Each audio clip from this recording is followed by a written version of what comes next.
Umfanyana oneminyaka eyisikhombisa uyintandane uhlala ezihlotsheni zakhe. Kukholakala ukuthi yena namanye amalungu omndeni bebelokhu behlukunyezwa.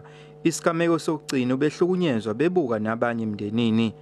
Bathi umalume walengane usola yona ngokufa kwenja yakhe.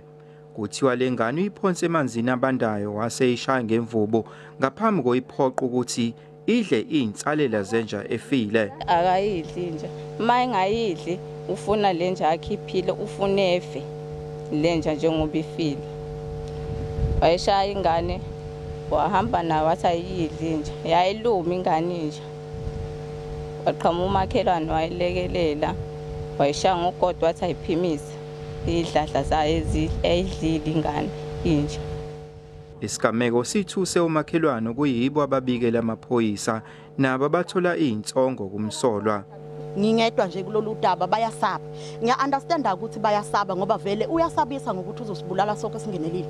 Umbuzo wami uyi1 ukuthi bangaka abantu besifazana ababulawa bengenze lutho. Lo mntwana usebhaciswe endaweni yosonhlala kahle. Aze amdlise inja pho.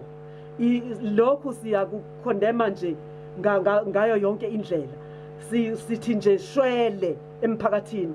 Umntwana mawunikeza umntwana oyintandane ukuthi monge phela iba ngumongi wakhe. Umsolwa usagcwele amathafa.